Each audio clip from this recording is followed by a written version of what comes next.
बिस्मिल्लाहिर्रहमानिर्रहीम, अस्सलाम वालेकुम, वेलकम टू द बीनर सलीम शो। इस वीडियो के अंदर मैं आपको बताने वाली हूँ कि महा करप्शन, मेगा करप्शन का जो बादशाह है उसको इश्तिहारी करार देने की तैयारी मुकम्मल कर ली गई है। वो कौन है, उसकी तफसीलात मैं आपको बिल्कुल इस वीडियो में बताऊंगी। वीडियो को पूरा देखिएगा, एंड तक देखिएगा, लाइक करें, सब्सक्राइब करें और आगे लोगों के अंदर सब्सक्राइब भी करें, because I need more subscribers, right. मेरे सब्सक्राइबर्स भी आप बढ़ाएं। साथ ही साथ इस वीडियो के अंदर हम उस शाहकार की बात करेंगे जिसका इंतजार था। वो शाहकार आ गया जिसका इंतजार था, और वो शाहकार ये था कि भाई डार साहब को इमरान खान का जवाब, खान साहब ने क्या रिएक्शन दिया है वो मैं आपको इस वीडियो के अंदर बताने वाली हूँ। इसके अलावा क्योंकि रिएक्शन की बात हो रही है तो मैं आपको ये भी बताऊंगी कि ये जो सफाई देने का अमल है इसके अंदर हमारे जो फॉर्मर प्राइम मिनिस्टर हैं वो भी पीछे नहीं, मैं इमरान खान की बात नहीं कर रही, मैं एक्स प्राइम मिनिस्टर शहबाज शरीफ साहब की बात कर रही हूँ। चाचू जी सफाई मुहिम पर हैं। अब किस चीज़ की सफाई हो रही है ये मैं आपको बताऊंगी, लेकिन सबसे पहले मैं आपकी नज़र इस ट्वीट पर डालना चाहती हूँ। ट्वीट भी पढ़ने से पहले मैं आपको एक और चीज़ बता दूँ। जो लोग पाकिस्तान में नहीं रहते ना, जो मुल्क से बाहर हैं, वो बड़े शेर बने फिरते हैं। मज़ा तो तब आए कि अपने मुल्क में आए और यहाँ आकर सच बोले और यहाँ आकर लड़े। अगर आप इतनी हक सच की बात करते हैं, इतने असूल की बात करते हैं, तो इधर आके लड़े ना, इधर आके प्रचार करें। अब जैसे आदिल राजा को देख ले, भगौड़े अपने आप को एक्स आर्मी पर्सन कहते हैं। मैं तो समझती हूँ वंस अ फौजी इज ऑलवेज अ फौजी, लेकिन भाई मतलब ये तो काला धब्बा है पाकिस्तान पर। पता नहीं कौन सा गुनाह कर लिया जो आदिल राजा जैसे लोगों को के साथ जो है वो पाकिस्तान को नथी करना पड़ रहा है। ट्रेटर, भगौड़ा, मैं तो इनके बारे में बात ही नहीं करना चाहती। क्यों देना खाम खा अननेसेसरी इतनी इंपॉर्टेंस। लेकिन इशू ये है कि जनाब की करतूतें ऐसी हैं, मतलब तीली मास्टर। जाहिर बात है, तीली लगाएंगे तो इनका काम चलेगा, तीली लगाएंगे तो इनके डॉलर्स आएंगे, तीली लगाएंगे तो इनको पैसा मिलेगा। और पैसा भी कहां से मिलेगा? अभी 2 दिन पहले तो ये डिक्लेयर हो गए हैं कि जी रॉ एजेंट है। इनका पूरा सच और इनकी पूरी सच्चाई की जो मूरत है वो नजर आ गई जब इनकी डार्क वेब के ऊपर ऑडियो लीक हुई। और ये पूरा खजाना है, मतलब इनका पीटीआई का पूरा खजाना है जिस तरह से नेक्सस काम कर रहा है, और सब निकलेगा। एनीवेज, ट्वीट कर रहे हैं पहले बड़ा बड़ा, keep this on record set sources. हाँ, इनकी कौन सी सोर्सेज होंगे? वो एंटी पाकिस्तान सोर्सेज होंगी। Highly placed sources claim that a plan has been made by the DG ISI lieutenant general Nadeem Anjum aka mister honey bunny to book or arrest Nawaz Sharif as well on his return to Pakistan. A new party will be created by Asim Munir aka the deceiver, consisting of several leaders from all parties including Pakistan People's Party, JUIF, BAP, PTI and PMLN. This one party shall be ruling Pakistan as per the blueprint and brainchild of Asim Munir. No elections will be held as announced by the ECP. अगर अब मैं इसी tweet का postmortem करूं तो first thing first, जे हो जी को ओहो जे बच्चे। आदिल राजा किसके फॉलोवर हैं? इमरान खान के। इमरान खान की सबसे फेवरेट हॉबी क्या है? लोगों का नाम रखना। इमरान खान साहब की यह हॉबी है कि वो लोगों को प्रचार करते हैं और उनको लेक्चर देते हैं इस्लामिक हिस्ट्री से एंड इस्लामिक हीरो से।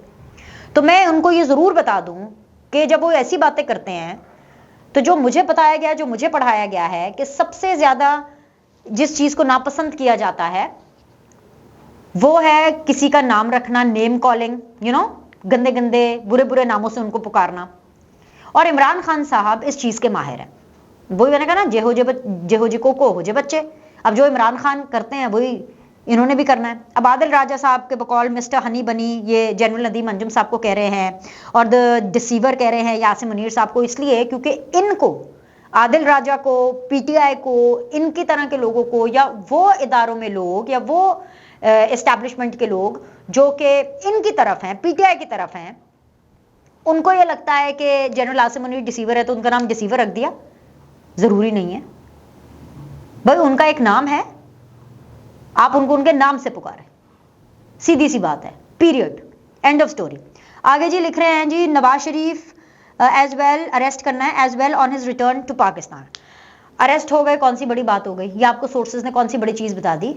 वो ऑलरेडी अपने लीगल मामलात देख रहे हैं। आने से पहले वो हिफाजती जमानत ऑलरेडी दायर करेंगे। नहीं हुई तो जमानत मिलने को इतनी बड़ी बात नहीं, मिल जाएगी। इतनी नवाज शरीफ ने जेल काट ली, 2-4 दिन और काटनी पड़ जाएगी, हफ्ता 10 दिन और काटनी पड़ जाएगी, कौन सी ऐसी कयामत आ जाएगी? इसको ऐसे सनसनी दे करके फैलाना कि जी बड़े क्लेम सोर्सेस, आप डराना चाहते हैं नवाज शरीफ को। भाई अभी तक तो नवाज शरीफ आ रहे हैं 21 अक्टूबर को, जब नहीं आएंगे आदिल राजा साहब आप मिठाइयां बांट देना, आप तो वैसे लंदन में ही हैं, जाएं जाके जरा मियाँ साहब से मिलने की एक कोशिश तो करें। ट्विटर पे ट्वीट करना बड़ा आसान है, कमाल हो गई है। अच्छा, उसके बाद लिखते हैं कि this one party shall be ruling Pakistan as per the blueprint and brain child. तो जब आपको पता है कि दिस वन पार्टी बकौल आपके आदिल राजा साहब के रूल करेगी पाकिस्तान को, right, as a brain child of Asim Munir, right, तो फिर तो आपको जो पीटीआई के आपके अपने लोग हैं उनके ऊपर आपको जो है शर्मिंदगी होनी चाहिए कि आप लोगों ने ये सियासी ट्रेनिंग की थी अपने लोगों की कि उनको जनरल आसिम मुनीर साहब या कोई भी फॉर दैट मैटर शख्स अपनी तरफ करेगा तो वो इमरान खान साहब को छोड़ के उनकी तरफ चले जाएंगे। वैसे कमाल ही हो गई है, ये तो कोई बखरे किस्म के हमने यूथियास देखे हैं। ये तो आपके लिए एम्बैरेसिंग है अगर आप हमें ये जो है वो नबीद सुना रहे हैं। आगे जी बात, no elections will be held as announced by the ECP. अंग्रेजी में इन्होंने ट्वीट किया तो मैं इनको अंग्रेजी में जवाब देती हूँ। Will cross the bridge when we reach there, या जब पुल आएगा तब हम बात करेंगे। काजी साहब बैठे में हैं, नो इलेक्शंस, इलेक्शंस तो होंगे 90 दिन से पहले, 90 दिन के बाद, 90 दिन में तो नहीं हो रहे लेकिन कभी ना कभी तो होंगे ना। No elections will be held as announced by the ECP. और अगर मान लिया कि इनकी सारी बात सच है, फॉर एग्जाम्पल आदिल राजा साहब, एक पॉइंट के लिए अगर आपकी सारी बात सच है तो आप कौन है? कौन है भाई? आप पाकिस्तान के चौधरी लगे हुए हैं, आप मामे लगे हुए हैं पाकिस्तान के। अगर इतनी आपको तकलीफ है और अगर आपके पास इतनी इंफॉर्मेशन है और आप इतनी हक और सच की बात करते हैं और इतने आपके कॉन्टैक्ट्स हैं तो पाकिस्तान में क्यों नहीं रहते? भागे क्यों हैं पाकिस्तान से? डरपोक भगोड़े, बस ट्विटर के ऊपर तीली लगाना और आग लगाना इनको आता है, इसके अलावा और कुछ नहीं आता। अच्छा जी, एनीवेज, सिर्फ यही नहीं है, ऐसे और बहुत से लोग हैं। एक और भी हैं, वो असल में वो जो फैसले के अंदर लिखा गया था नवाज शरीफ के सिसिलियन माफिया एंड गॉडफादर, असल में सिसिलियन माफिया और गॉडफादर पता कौन से लोग होते हैं? मुन्ना सिलाई जैसे लोग, वो स्पेन वाले बेटे जैसे लोग जो भागे में हैं, जो भगौड़े हैं और उनका कोई कुछ नहीं बिगाड़ सकता, जो गुंडागर्दी दिखाते हैं। ये गुंडागर्दी तो है, पाकिस्तान को अपने बाप की जागीर समझा हुआ था, पंजाब को अपने बाप की जागीर समझा हुआ था कि मुन्ना सिलाई जो है वो तरक्याती मंसूबों में जो उनकी जितनी करप्शन है, मैं आपको बता रहा हूं ना, अरबों रुपए इन बाप बेटे ने मिलकर लूटे हैं 8 महीने के अंदर, अरबों रुपए। ऐਵੇਂ ही तो स्पेन में इतनी अयाशी और अल्लाह तल्ला नहीं होते ना।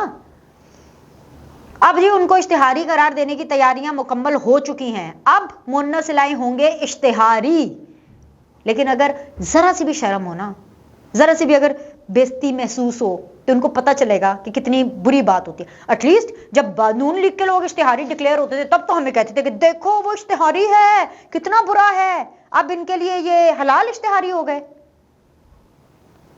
ये हैं असल में करप्शन के महाकिंग। अभी ये इश्तिहारी डिक्लेयर हो गए हैं और बस मजीद नाक कटेगी और क्या। लेकिन किसी को इज्जत बेइज्जती में फर्क महसूस हो तो उनको पता चले कि क्या हो गया इसका। एनीवेज जी, इसके अलावा इसी के साथ जुड़ी हुई एक और खबर है, एक अपडेट है, तो मैंने कहा चले मैं आपको बता दूं।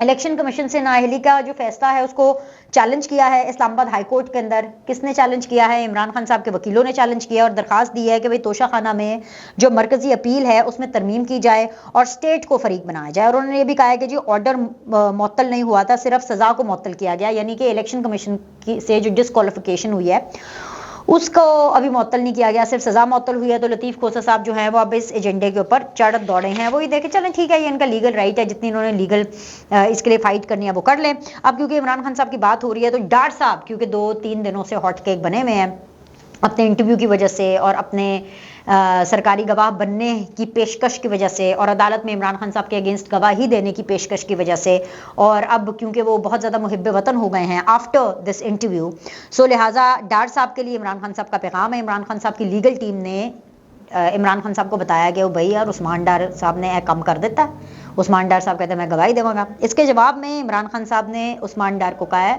बच्चा है मेरा, तू बच्चा है मेरा, तो पार्टी से इससे कोई फर्क नहीं पड़ता। उस्मान डार साहब हमारा था, हमारे हैं, हमारे रहेंगे। ये इमरान खान साहब ने उनको पैगाम पहुंचाया है। उन्होंने कहा कि इन हरबों से पाकिस्तान तहरीक इंसाफ बिल्कुल कमज़ोर नहीं होती बल्कि मजबूत होगी पाकिस्तान तहरीक इंसाफ। हम बल्कि इलेक्शन में जीतेंगे, ना सिर्फ जीतेंगे हम मुंह तोड़ जवाब देंगे जो है नून लीग को। और देखना ऐसे कैसे हो जाएगा कि जी नून लीग को मुंह की खानी पड़ेगी, ब्ला ब्ला ब्ला ब्ला, इस किस्म की उन्होंने बातें की हैं। जिसका मतलब ये है कि इमरान खान साहब डार साहब को जाने नहीं देते। वो ये कह रहे हैं कि भाई हम तो डूबे हैं सनम, तुमको भी ले डूबेंगे, मैंने तुम्हें पार्टी नहीं छोड़ने देनी, मैंने तुम्हें नहीं छोड़ना। इमरान खान साहब ये कह रहे हैं उस्मान डार साहब को। मैं 14 साल कैद बामुशक्कत से होगा, उस्मान डार साहब तुम भी मेरे साथ, मुझे फांसी होगी तो उस्मान डार तुम्हें भी मेरे साथ। अगला बंदा कह रहा है कि भाई नहीं मुझे बैगेज चाहिए, इमरान खान साहब कह रहे नहीं मैं उस्मान डार साहब को नहीं छोड़ूंगा। तो भाई ये एक इमरान खान साहब का शाहकार था जिसका हम सबको इंतजार था। अब जरा शहबाज शरीफ साहब के शाहकार की भी बात कर लेते हैं। एक वीडियो बहुत ज्यादा वायरल हो रही है और ये वीडियो तब की है जब शहबाज शरीफ साहब ने अपनी अवामी राबिता मुहिम का आगाज किया था और बेदिया रोड के ऊपर, और जब वो अपनी गाड़ी में बैठे तो कुछ लोगों ने उनके गिर्द घेरा तंग किया और वहाँ पर ढेर सारे सवालात पूछे, ढेर सारी शिकायतें की, और जाहिर सी बात है ये आवाम का रिएक्शन था, ये पब्लिक थी।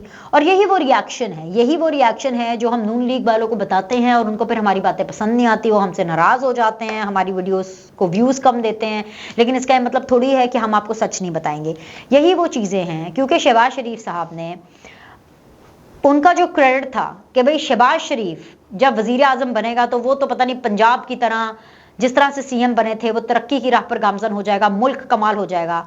ये एक, मैं समझती हूँ जहां से मैं देख रही हूँ, बहुत बड़ी साजिश थी शहबाज शरीफ साहब की उस रेपुटेशन को खराब करने की, और वो साजिश कामयाब हो गई क्योंकि शहबाज शरीफ साहब की जो रेपुटेशन थी एज अ प्राइम मिनिस्टर वो खराब हो गया।